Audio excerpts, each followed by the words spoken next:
आज भी उन्होंने माहौल बनाया कि धरना खत्म हो गया, संघर्ष खत्म हो गया।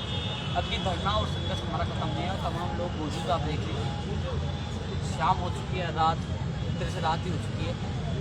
और कल 10:30 बजे हमारी वार्ता है। आज शाम को 5:30 बजे थी, लेकिन समय बदल गया, 10:30 बजे होगी। तो कल वार्ता के बाद हम बड़ा निर्णय लेंगे, आतंकी लड़ाई का ऐलान। यानी कि कल 10:30 बजे जब अगर आपकी मांगे पूरी तरह से मान ली जाएगी। देखिए उपेंद्र जी, एक आखिरी प्रश्न मेरा आपसे ये है कि मुख्य मुद्दा था कि रीट की सीबीआई जांच हो, तो क्या अगर रीट की सीबीआई जांच का जो है मंजूर हो जाता है तब ये धरना उठेगा? अब पहले मुख्य मुद्दा था सीबीआई की रीट और एसआई की जांच। पिछले 6 दिन तक हमारा आंदोलन चलता है। बड़ा दुर्भाग्य है जो रीट और एसआई की जो सीबीआई की मांग कर रहे थे, प्रदेश के लाखों बेरोजगार, एक भी बेरोजगार नहीं आया। वो रीट वाले पटवारी की तैयारी में लगे और कई लोग आरएस की तैयारी में, वो नहीं आएंगे। और उससे मुझे लग रहा है कि वो चाहते नहीं सीबीआई की जांच। इन साथियों ने महानता दिखाते हुए उनको प्राथमिकता दी, उन भाइयों को न्याय मिले, उन्होंने मांग रखी, प्रयास किया और प्रयास अभी भी जारी है। लेकिन अब इन लोगों के संघर्ष को देखते हुए जो ये लोग कंधे से कंधा मिलाकर मेरे साथ खड़े रहे,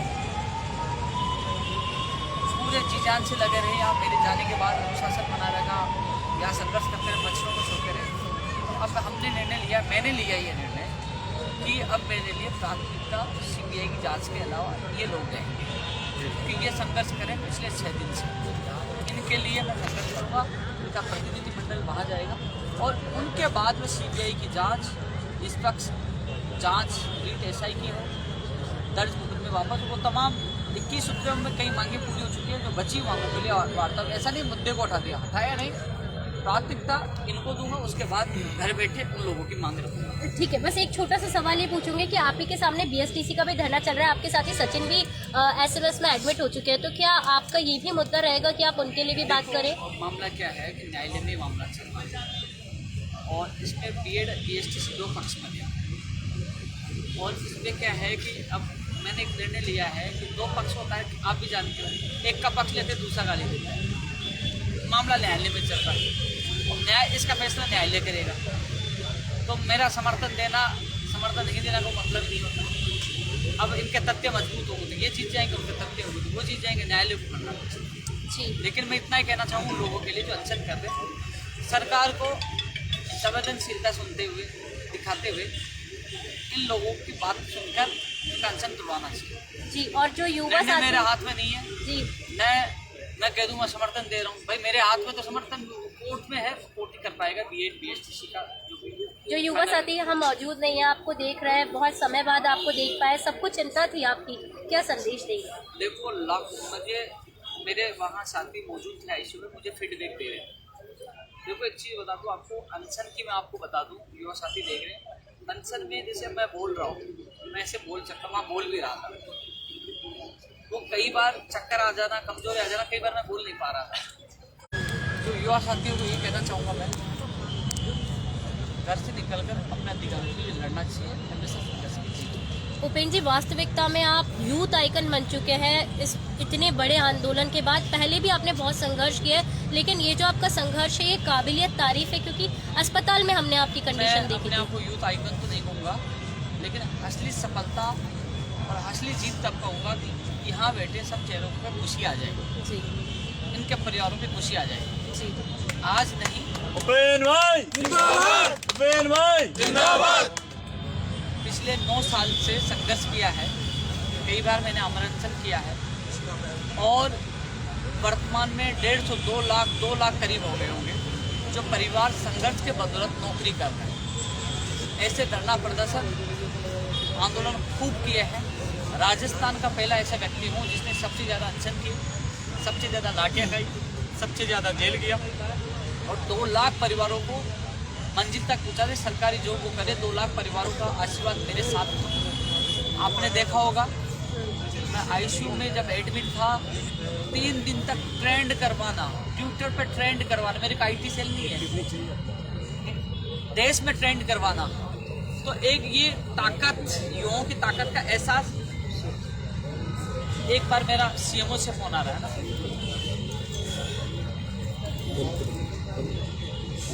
एक मिनट चला है। एक बार मैं बात कर लेता हूँ। बीच बीच में चक्कर से आ रहे थे।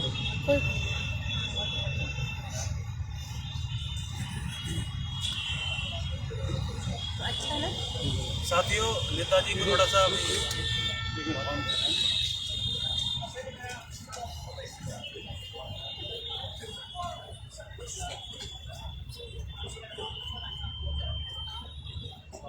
इनका परिवर्तन है, कुछ तो नीचे गया वो उठा देता है अपन नीचे।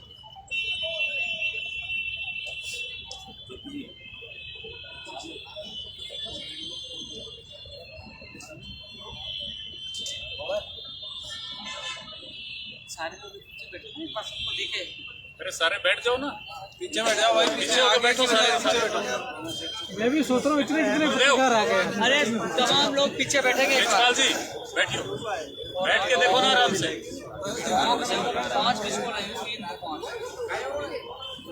मैं आप लोगों में मेरा लाइव में चल रहा है, जिस तरीके से बात कर रहा हूँ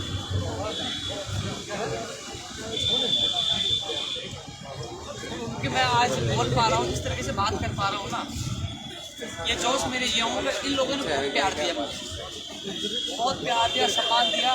ये आईसीयू में जाके रोने लग गए जो इनका नेतृत्व कर रहे हैं। इन लोगों ने क्या कहा, ये 1 क्विंटल का आदमी आपके सामने, रीट बढ़ती 2018 का। अब इतने बड़े आदमी की भी आंसू आ सकते हैं क्या? देखिए, ऐसे कई लोग वहाँ जाके रोने लगे और उनकी जो सारी चीज़ें, सारे डिप्रेशन से मैं वहाँ से गुजरा हूँ। चलो दोबारा फोन आएगा तो उठा लो, उठा नहीं रहे। 5 बार कॉल आए हुए हैं, 5 बार। तो उपेंद्र जी, आपकी बातें सुनकर यही लगा कि कोशिश करने वालों की कभी हार नहीं होती। मैं एक चीज़ आपको बता दूं मैडम, मैं कई लोगों के यूट्यूब पे चारा है, शायद मेरे फेसबुक पेज पे भी लाइव है। हाँ। अरे उसमें वो नहीं लग रहा क्या? मेरे लग रहा है, मेरे ये यही पटक रखा है क्या? यही कहना चाहूँगा, सभी युवाओं से यही अपील करना चाहूँगा कि युवाओं के नाम पर राजनीति करने वाले बहुत आते हैं। अभी मैं घर पहुँचा तो कोई मेरे पत्रकार दोस्त ने बताया कि सुबह से कुछ लोग आपको ट्रोल करने लगे। मैं क्यों भाई? 14 अक्टूबर से ये लोग या मच्छरों में पड़े हैं, पहले टेंट नहीं लगाने दिया था, आज सड़कों पे सो रहे। आज राजनेता कहाँ है? राजेंद्र राठौड़ जी, दिया कुमारी जी, एक एमएलए ने जो ट्वीट किया, एक मानवता दिखाई, उनके लिए धन्यवाद। इस लोग इसलिए बैठे थे कि कब उपेंद्र यादव को वो श्रद्धांजलि देने का इंतजार कर रहे थे। न मरूंगा न झुकूंगा और अंतिम सांस तक लड़ूंगा, यहाँ बैठ गया, धरना समाप्त नहीं हुआ। वो भ्रमित कर रहे हैं कि उन्होंने अनशन तोड़ दिया, धरना समाप्त कर दिया। धरना समाप्त नहीं हुआ, ये सैकड़ों की संख्या में धरना स्थल पे लोग बैठे हुए हैं। और कल 10:30 बजे वार्ता होगी, वार्ता सफल होगी तो धरना समाप्त होगा, अन्यथा पूरी रणनीति के साथ आर पार की लड़ाई लड़ेंगे। चाहे उत्तर प्रदेश प्रियंका गांधी जी की रैली में जाना पड़े, कहीं भी जाना पड़े, आर पार की लड़ाई लड़ेंगे। हमने 14 तारीख को खुला मोर्चा खोला था सरकार के खिलाफ। शायद 14 से पहले भी आप सरकार को वार्न कर रहे थे कि अगर मांगे नहीं मानी मैडम, वार्न भी किया था, लेकिन इन दिनों में मैं बता रहा हूँ, कुछ लोगों की दुकान बंदी, बौखलाए हुए हैं, बौखलाहट में जहर उगल रहे हैं। और अपने IT सेल, क्योंकि मैं तो किसान का बेटा हूँ, मेरा IT सेल नहीं है, मेरे ये युवाओं का प्यार है। और उन्होंने ट्रेंड करके, पहले तो 30 सितंबर को पूरे देश में पूरे दिन पर 4 लाख ट्वीट करके ट्रेंड करवाया, और इस बार 3 दिन तक ट्रेंड करवा के एहसास करवाया कि उपेंद्र यादव युवाओं के लिए आवाज नहीं उठा, युवा उसके लिए जान भी देते हैं। अभी एग्जाम पटवारी और ऐसा RS की चल रही, इसलिए युवाओं की संख्या कम है। एग्जाम होने दो, फिर तो हालात और भी गंभीर हो जाएंगे यदि सरकार ने मांगे नहीं सुनी। क्या बात है। ओपन अस्पताल में किस प्रकार का दबाव देखने को मिला? परिवार के रूप से में भी पुलिस वहाँ पे भेजी गई घर पे। अस्पताल में जो चीजें देखी, आपको पता है, किसी का बेटा भूखा हो तो माँ बाप खाना खाएंगे। जी बिल्कुल। उनके आंसू भी मुझे देखने पड़े। वहाँ डॉक्टर के आके कहना कि भैया आपके गुर्दे खराब हो जाएंगे, आपको डायलिसिस पे डालना कर आप चले जाओगे। एक ने तो वो कीटोन चेक किया, बोले ये तो मर गया गया। क्या बोल रहा? फिर पुलिस वाले आए, SHO Modi Doongri, SHO SMS hospital, Surendra Pancholi ji और चौधरी जी आए, SHO जो मोती डूंगरी वाले ने कहे भैया अच्छा तो तुड़वाएंगे, 15-16 लोग आए, पूरी तैयारी थी मेरे अच्छा तुड़वाने की। लेकिन मैंने ट्वीट किया, मैंने कहा एसओ साहब 4.5 लाख ट्विटर पे मेरे फॉलोअर है, 4,24,000 के करीब। मेरे फेसबुक पे लाखों फॉलोअर, मैंने ट्वीट कर दिया है मैं आत्महत्या कर लूँगा यदि मुझे ज़बरदस्ती अच्छा तुड़वाया था। और मैंने लिखित में दे दिया, डायरी में लिख दिया। तो बोले नहीं मरने नहीं देंगे, हालात गंभीर, आपको तुड़वाएंगे। मेरे को ठीक है, आप मुझे जबरदस्ती अच्छा तुड़वा दो, आपके जाने का बिल्डिंग से कूदूंगा और आपका नाम लिखूंगा। तो उन्होंने कहा भैया हम तो जा रहे हैं, मैं चुका नहीं, वो चले गए। उसके बाद एडीएम भी आए, एडीएम साहब ने दबाया, उन्होंने बात रखी, इकबाल जी आए, उन्होंने समझाया, आरएस अधिकारी और आए और डिप्टी साहब आए, एडीएम, यानी कि वहाँ दौर चलता है। क्योंकि वहाँ जो मेरा कीटोन्स 4+ हो गया था, शुगर लेवल कम आ गया था और जो मेरे और इन्फेक्शन हो गए, तो उनको लग रहा था कि अब खतरा है। एक बोर्ड की टीम बनाई गई, 3 डॉक्टरों की एक बोर्ड की कमेटी बनाई गई, सारी चीज़ें लोगों को ये लग रहा था। हम आपके बीच में आ गया, चेहरे से मैं बॉडी से सही लग रहा हूँ, लेकिन जो डैमेज हुआ हूँ मैं अंदर से हुआ। आज मैं अब खड़ा होता हूँ तो मुझे चक्कर आ रहे हैं, मैं सहारा लेके चल रहा हूँ, अभी साथियों का सहारा लेके चल रहा हूँ, वीकनेस है, चक्कर आ रहे हैं। पूरी रात पर सो नहीं पाता था यार, भूखा पेट कौन सो पाएगा। पूरी रात पर मोबाइल खोलूँ, मूवी देखूँ तो मूवी अच्छी नहीं लगी, बंद कर दूँ, बैठ जाऊँ अखबार पढ़ूँ, फिर वो रख दूँ, कभी इस करवट कभी इस करवट। उधर देखूँ मेरी वार्ड में जहाँ मैं था 7 मरीज मर गए, मैंने सोचा मेरा नंबर है। 7 मरीज नहीं रहे, वहाँ एक जा रहे थे। एक तो 25 साल की लेडीज थी, एक 22 साल की लेडीज थी और कुछ और भी लोग थे। तो ऐसी चीज देखो, जब सामने मौत हो रही है तो ख्याल मुझे भी आ गया था भाई नंबर मेरा भी। लेकिन इन सब की दुआओं से, प्रदेश के सब लोगों के प्यार से मैं जिंदा हूँ। और यही है कि जो लोग कह रहे थे सीबीआई की जांच को अभी भी रखूंगा, प्राथमिकता इन लोगों को दूंगा जो मेरी मांगे हैं, चाहे वो पंचायत राज JN हो, पंचायत राज LDC, इन मांगों के अलावा जी ये तो है ही 2012 रीट 2018 प्रयोगशाला आशायी 14% वाले तो नहीं, लेकिन पंचायत राज JN की भी रखूंगा, पंचायत राज LDC की भी रखूंगा, मैं टेक्निकल हेल्पर की भी रखूंगा, कंप्यूटर की विज्ञप्ति भी जारी हो। प्लीज शिक्षक first grade second grade PTI भर्ती पे आए, शिक्षा विभाग में भर्ती आए और जो तमाम मांग पत्र में काफ़ी मांगे हैं इनके। नेकीराम जैसे लोगों के, पवन जी के पापा इधर आओ और नेकीराम जी आओ एक बार। भैया खुल के वही बोल सकता है जिसमें दम हो, ईमानदार हो, सरकार से टक्कर भी ले रहा दम है। संदीप जी आ जाते आप दिखाओ, बैठ जाइए एक बार, ये पीछे सहयोग करना बैठे, ये एक बार खड़े हो सर। नहीं कोई बात नहीं। ये पवन कुमार तंवर जी के पापा जी हैं, कहाँ के रहने वाले हो? मैं देहलूद गाँव हूँ, निवाई तहसील में गाँव से। अपने बेटे के लिए पिछले कई दिनों से यहाँ धरने पे बैठे, इनके बेटे पे नीमराणा में मुकदमा दर्ज कर दिया। ये नेकीराम जी है, रविंद्र दिखाना, रामदेव दिखाना, ये नेकीराम जी है, इसके माता पिता भी नहीं है और गांव वाले कहने लगे भैया तू तो पेपर लीक करता कि गिरोह का माफिया है, घर से नहीं निकल पा रहा। इनके मुकदमों को सारे राजनेता भूल गए, रीट करते SI को भूल गए, लेकिन रीट और SI की मांग उठाई, इनकी मांग, इनसे वादा किया था, इनका वादा भी पूरा करूंगा, इनके मुकदमे भी वापस होंगे, जिद करके बैठा हूं। पुलिस ने जिस प्रकार से नेकीराम जी को गिरफ्तार किया, क्या वो गांधीवादी तरीका था?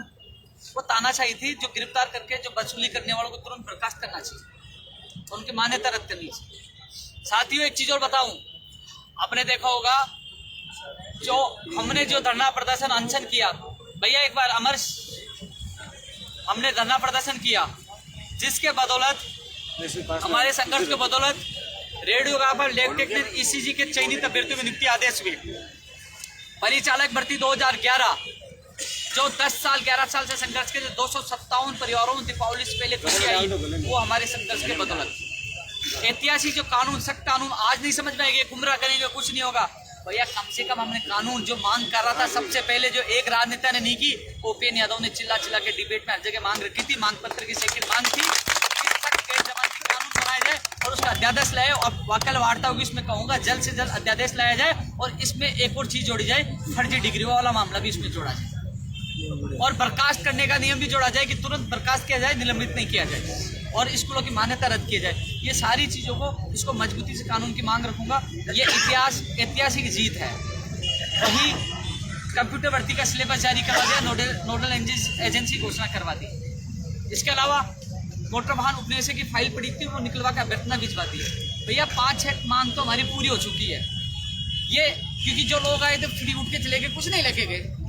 उनके दर्द इस बात का है कि यार इसने भूखा रह के संघर्ष किया, इतनी मांगे करवा दी, अब खाना खा के लड़ेगा तो कितनी मांगे करवाएगा। अब असली लड़ाई तब स्टार्ट हुई, लड़ेंगे और वो मांगे भी। जो अब ये लोग बैठे ना, यहाँ बैठेंगे और लड़ेंगे। कल हमारी 10:30 बजे वार्ता है, कुछ मांगे 10:30 बजे वार्ता में भी होगी। अब एक चीज और निकल के कुलदीप जी आपको और बताऊं जी, मुझे थोड़ा सा बीच में चक्कर भी आ जाते जब मैं सफल हो जाता हूँ। अरे यार तो सीएम से सेटिंग है, अब सीएम के खिलाफ मोर्चा खोल दिया तब क्या बोलेंगे। अभी मैंने राजेंद्र राठौड़ जी का दिया, मुझे लगता है थोड़ी दिन बाद ये मुझे बीजेपी वाले ने बोलने लग जाए। भैया मेरे संकट में जो साथ दिया मैं सबका धन्यवाद दूंगा, किसी पार्टी का हो, मैंने पार्टी ज्वाइन नहीं की। 12 बजे पूछा, कहीं कहीं मीडिया से डरे इनके, रात को ये पूछे, लेकिन मैं लाइव कई लोग देख रहे होंगे, जब वो पूछे आने की सूचना मिली तो मेरे यहाँ 5 भर्तियों के प्रतिनिधि मंडल बैठे थे जी। उन प्रतिनिधि मंडलों के एक सदस्यों को बुलाया, उनको सारी चीजें बताई। मैंने अकेले नहीं किया, मैंने कहा आपका अकेले का फैसला नहीं था, मैंने कहा आप निर्णय करो जी। इन्होंने निर्णय किया, ये सहमत है कि वार्ता से ही रास्ते खुलेंगे। उनके इन सबके निर्णय के बाद, भाई संदीप जी सही कह रहा हूँ ना, काका जी ये कहा, देवेंद्र जी सही कह रहा हूँ, ये वार्ता में ये भी शामिल थे, ये भी शामिल थे। और कहा है वार्ता वाले भाई, ये पीछे है एक नाम, ये सारे शामिल थे। इनकी सहमति, इन्होंने, मैंने इनको स्वतंत्र सोचा। इनके निर्णय लेने के बाद फिर हमने जो यहाँ बैठे थे, उसके बाद हमने अनशन तोड़ा। नहीं तो मैंने कह दिया मर जाऊंगा, मैं हटने वाला नहीं हूँ। फिर इसके बाद आज धरना स्थल पर मैं आया, इनके ऊपर छोड़ा हूँ, इनके ऊपर नहीं, मैं बैठा हूँ इनके साथ, अभी बैठा हूँ। और कल 10:30 बजे वार्ता होगी, असफल होती है तो ये कहेंगे यहाँ बैठना, यहाँ बैठेंगे। ये कहेंगे कि हम उस टावर पर चढ़ रहे तो उनके साथ चढ़ दूंगा। भैया उपेंद्र यादव वो है जो लाठी पहले खाता है, अनशन भी करता है, जेल भी जाता है। पहले सबसे पहले मेरे बेरोजगार पे जोखिम आने से पहले खुद जोखिम उठाता है। वो राजनेता क्या है, टंकी पे दूसरों को चढ़ाते हैं, अनशन दूसरा करता है, लाठी अब दूसरा खाता है, मुकदमे दूसरा करता है। वो राजनीति होती है और ये होती है सेवा।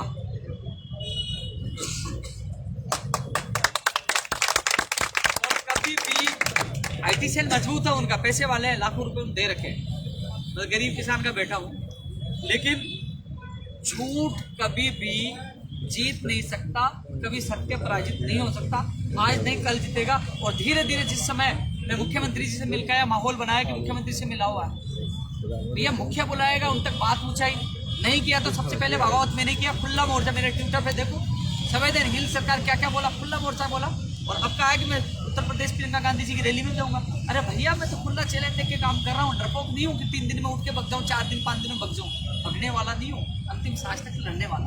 सीएम से तो मिलना ही चाहिए, क्योंकि अंतिम निर्णय वही करेगा। कई बार मीडिया ये आरोप भी लगाती है कि आपकी बात क्या राष्ट्रीय ग्रुप के पास पहुंची नहीं पहुंची, क्योंकि प्रशासनिक अधिकारी मंत्री कई बार सीएम तक बात पहुंचाते भी नहीं है। देखो कुलदीप राठा जी प्रमुख शासन सचिव है, सीएम के बाद वही है मुख्य अधिकारी जी, और निर्णय लेने में उनकी महत्वपूर्ण भूमिका होती है और उनसे हमारी मीटिंग हो रही है। आपने देखा होगा कि अभी कुछ धरने या 4 धरने चल रहे हैं, या इसके अलावा 3 धरने हो चल रहे हैं जी। इसी के धरने में कोई आया बिल्कुल नहीं, या किसी से मुख्य सचिव कुलदीप राठा जी से बात हुई? धरने सबके चल रहे, कुछ नहीं। ये सब कुछ हुआ इन युवाओं की ताकत, इन युवाओं के समर्पण, इनके त्याग के बदौलत ये सब कुछ हुआ, इनके संघर्ष की जीत है। इनके पीछे उपेंद्र यादव जी था। और लाइव में जितने भी साथियों कहना चाहूंगा जो कमेंट कर रहे हैं ना, एक बार खोल के, कई लोग है ना आईटी सेल, एक बार खोल के अब आईडी देखना, नाम देखना और उसको खोल के उसकी कमेंट देखना किस नेता से जुड़ा है, उसका आप सबको युवाओं को पता लग जाएगा कि ये किस संप्रदाय या किस आका का चेला है या चमचा है, वो आप सबको पता लग जाएगा। और मेरे 5 साथी, मेरे जाते 5 साथी अनशन पे बैठ गए और वहाँ हॉस्पिटल थे। मैंने अपील की कि आप अनशन से अपना शरीर खराब मत करो, लेकिन नहीं, उपेंद्र भाई भूखा है तो हम भी बैठेंगे। और एक बहन भी बैठ गई। और यहाँ सबसे बड़ी बात, हम अलग अलग भर्ती हो गए, सब में एकता है। जो लोग राजनेता भी, मेरा कई लोग राजनेता भी मेरे इस लाइव को देखते हैं, इन लोगों की सबसे बड़ा मैं इनके लिए जी जान क्यों लगाता हूँ। मैंने इनको कहा कि पहली मांग सीबीआई की रखेंगे, एक ही व्यक्ति ने ये नहीं कहा कि भीड़ हमारी है, आप सीबीआई की मांग क्यों रख रहे हो। अभी कुछ लोग कह रहे थे सब सीबीआई की मांग कर रहे हो, आपने तो उनका काम करवा दिया, उनकी मांग रखी। भैया आप नहीं थे, उसके बाद भी आपकी मांग रखी। सभी युवाओं से कहना चाहूँगा जो समझदार व्यक्ति है, इससे ज़्यादा मैं त्याग नहीं कर सकता, इससे ज़्यादा मानता नहीं दिखा सकता ये अभ्यर्थी, बल्कि इनकी मांग को नीचे रख के आपकी मांग प्रमुखता से रखी। लेकिन जब यह संकट में मैं आईसीयू में था, जब इनके आंसू टपक रहे थे, जब ये मच्छर खा रहे थे, डेंगू हो गया कई लोगों के, अब भैया इनका प्यार मान सम्मान देखा तो मैंने सोचा कि जो घर बैठे हैं और यहाँ बैठे तो प्राथमिकता तो इन लोगों को देना चाहिए, इसलिए प्राथमिकता इन लोगों को दे रहा हूँ। अब चाहे मुझे गाली दो, कुछ भी दो, घर बैठे वालों से सीबीआई जांच नहीं होगी, आज नहीं होगी न कल होगी। घर से निकलोगे, संघर्ष करोगे तो सीबीआई जांच भी मिल जाएगी। उसके लिए घर से निकलना पड़ेगा, रजाई ओढ़ के सोने से कुछ नहीं होगा, ट्विटर फेसबुक व्हाट्सएप और यूट्यूब खेलने से कुछ नहीं होगा, लड़ना पड़ता है उसके लिए। वार्ता ओपन आज 5:30 बजे, कल का क्या कारण रहा? अभी सीएमओ से फोन पहले भी आए थे, उन्होंने कहा कि भाव माननीय कुलदीप जी, माननीय मुख्यमंत्री जी के कार्यक्रम से मांगों के लिए संबंधित कुछ भी होगा, वहाँ उनके साथ बिजी थे और कल 10:30 बजे का टाइम दिया। भाई कभी वार्ता हमारे काम से मतलब है, भैया हम बैठे हैं, हम जम गए यहाँ पे। बिल्कुल सर, आप संदीप ढाका का बार बार जिक्र कर रहे हो, ये किस व्यक्ति से, कोई संक्षिप्त विवरण दे दीजिए। ये संदीप जाखा जी को मैं आई लव यू बोलता हूँ जी बिल्कुल, बहुत बहुत धन्यवाद।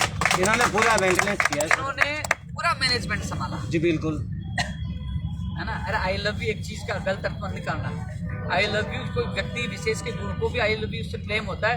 इस व्यक्ति मेरे से उम्र से मेरे बड़े भाई हैं, लेकिन इन्होंने टेंट की व्यवस्था, सारा मैनेजमेंट, मुझे किसी प्रकार की समस्या नहीं आने दी। पीछे एक शांत स्वभाव के व्यक्ति है, पूरा मैनेजमेंट संभाला और पूरी अपडेट मुझे देते रहे, मुझे हर चीज़ से अवगत कराते रहे और मेरे जाने के बाद पूरा मैनेजमेंट संभाला। इसके अलावा और भी काफ़ी लोग थे यहाँ जो मैनेजमेंट संभाल रहे थे, लेकिन इन्होंने इनके लिए पूछा तो मैंने आपको बताया अच्छे व्यक्ति है और ऐसे व्यक्तियों को तो मैं सैल्यूट करता हूँ यार, जो अच्छा काम करते।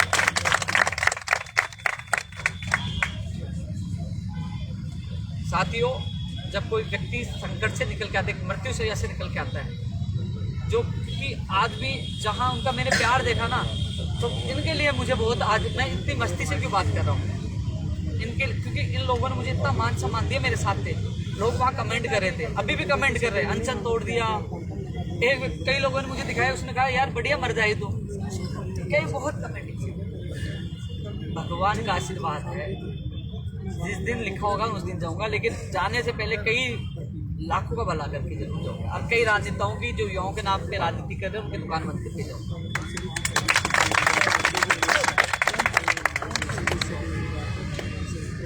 स्कूल व्याख्याता में देवेंद्र है, हनुमान ढाका है और केशव है, ये तीनों मजबूत स्तंभ है।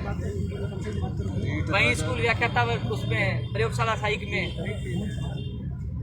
गोविंद, अरुण, राजेंद्र, अरे भाई और कोई का नाम ले लूं तो बता दीजिए कितना। 2018 के बारे में काफी वो है, अपने 2018 में भी ढाका जी के साथ। अरे भाई तेरा नाम क्या है बता? गजेंद्र सिंह। भाई गजेंद्र सिंह भी है, गजेंद्र सिंह राठौर फ्रॉम जालोर।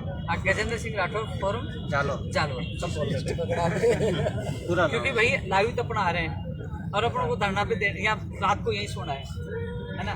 हालांकि मेरी वीकनेस है, मुझे आराम की सलाह दी गई थी कि आपको 2-4-5 दिन आपको आराम करना, घर से नहीं निकलना। मुझे दवाई भी लेनी है, ठीक है, मुझे कुछ इन्फेक्शन हुआ, दवाई भी लेनी है, लेकिन मैं इन लोगों को छोड़ के नहीं जा सकता। मैं यहीं सोऊंगा, इनके बीच में रहूँगा, इसलिए मैं इनके बीच में आ गया।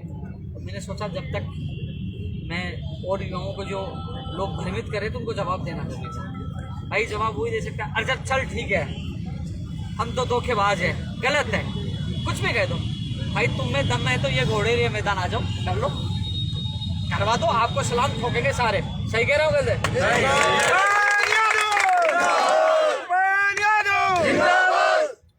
आपको आ जाइए, जिसको मैं खुला चैलेंज दे रहा हूँ, कह रहा मैं काम करा दूंगा, आ जाओ। इसका पूरा का नेतृत्व धरना टोला का नेतृत्व कल दे दूंगा, अभी आ जाओ, अब दे दूंगा, आ जाइए, बैठ जाइए, इनके साथ काम करवा दीजिए, आपको नेतृत्व देता हूँ, आपको बेरोजगार संघ का अध्यक्ष बना देता हूँ, आ जाओ, चैलेंज दे रहा हूँ, कोई देख रहा, आ जाओ, दम हो तो, लेकिन कमेंट मत करना चाहिए, कुर्ता चाहिए उसके लिए कुर्ता। जब डॉक्टर ने, डिप्टी ने, एसआई ने, सारे प्रशासन ने कहा कि मरने वाला है, कीटोन्स बढ़ गए। मैंने कहा मैं मरूंगा, डरा नहीं, अंतिम क्षण तक लड़ा और मजबूर कर दिया सरकार के प्रतिनिधि को SMS हॉस्पिटल में पूछने के लिए। इसको बोलते हैं असली ताकत और संघर्ष। उठ के नहीं गया वहां से।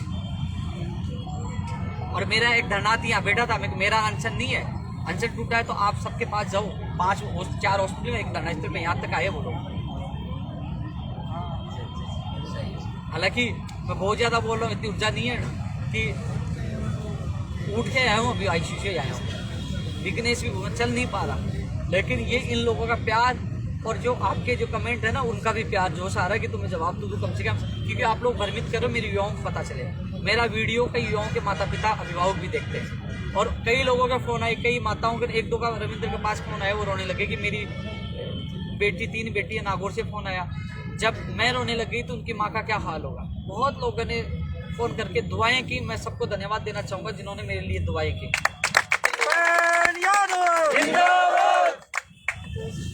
और रही बात, कोई गुमराह नहीं करे, CBI की और निष्पक्ष जांच की मांग आज भी है। लेकिन एक चीज ध्यान रखना, पहले दिन से मैंने भर्ती रद्द की मांग नहीं की। क्यों नहीं की? जांच में दूध का दूध और पानी का पानी हो जाएगा। कई ऐसे बेरोजगार है जिनका अच्छा पेपर भी हुआ है, वो कहे कि आपने रद्द करवा दी, हमारे साथ गलत हो गया, तो वो CBI जांच हो जाएगी, निष्पक्ष जांच हो जाएगी, उसमें स्पष्ट हो जाएगा। और स्पष्ट होने के बाद यदि जांच हो जाती है, स्पष्ट हो जाती है, भर्ती रद्द नहीं होती है, तो मैं पद बढ़ाने की मांग भी कर लूँगा। और रद्द हो जाती तो फिर पद बढ़ाने का कोई मतलब नहीं है। कई लोग पद बढ़ाने के लिए मांग कर रहे हैं। मांग पत्र का मैं बार बार मांगों का नाम नहीं ले सकता, मांग पत्र में शामिल है, नई भर्तियाँ भी हैं, पुरानी भर्तियाँ, तमाम मांगों के लिए संघर्ष चल रहा है। कल 10:30 बजे वार्ता है, असफल होती है तो उत्तर प्रदेश तक जाना पड़े, जाएंगे, यहाँ भी संघर्ष करना, यहाँ भी चलेगा। ये निर्णय हमारी कमेटी के सदस्य, एक भर्ती का एक कमेटी का सदस्य वार्ता में जाएगा, उनके सामने वार्ता होगी और यहाँ बैठ के वापस निर्णय होगा। उपेन्द्र यादव निर्णय नहीं लेगा, कल भी इन सब ने मिलकर निर्णय लिया था और निर्णय वापस जो कल वार्ता होगी उसके बाद भी ये निर्णय लेंगे। हम सब जो मिलकर सबकी सहमति से निर्णय लेकर आर पार की लड़ाई हम सब मिलकर लड़ेंगे। हम ये सारे लोग शुद्ध बेरोजगार हैं, न किसी आकाओं के चेले नहीं है, किसी से मिले हुए नहीं है, ये शुद्ध पीड़ित बेरोजगार है, अपनी लड़ाई लड़ना जानते हैं और हम मिलकर निर्णय लेंगे हम कैसे लड़ाई लड़ेंगे। और सभी युवाओं से मैं कहना चाहूँगा, आपसे ये कहना चाहूँगा कि जो कमेंट कर रहे हैं ना, उनकी ID देख के आप उनको जरूर जवाब देना। वैसे कोई फर्क नहीं पड़ता। अब मैंने ये कह दिया, मेरे को मेरा काम करना है। अभी तक तो वो मेरे पास फोन आ रहे थे, परिचालक भर्ती वाला एक आया कल यहाँ पे, वो आ रहे बड़े भाई साहब मिठाई का। कल सिर्फ मेरे पास रविंद्र बता रहा था कि फोन आए परिचालक भर्ती वालों का आ रहा था, कंप्यूटर भर्ती वालों का आ रहा था, वरिष्ठ अध्यापक बोर्ड 2018 वालों का आ रहा था, और कौन सी भर्ती रेडियो का आप बोले मिठाई लेके आए। भाई अभी मत मंगवा, मैं अनशन पे हूँ, तू जाने दे यार भाई। तो इतना प्यार मान सम्मान मुझे मिल रहा है, इससे मैं खुश हूँ, ये मेरी ताकत है। और अंतिम क्षण का मतलब ये होता है, अंतिम क्षण का मतलब होता है कि लगातार लोगों के लिए लड़ाई लड़ना, और वो लड़ाई लड़ रहे हैं। कल मीटिंग होगी और मीटिंग के बाद आगे का निर्णय लेंगे और हम सब मिलकर आर पार की लड़ाई लड़ेंगे। ठीक है भाई, तेरे यूट्यूब पे हो गया? बिल्कुल सर, ठीक है, ठीक हो। स्वास्थ्य ठीक है।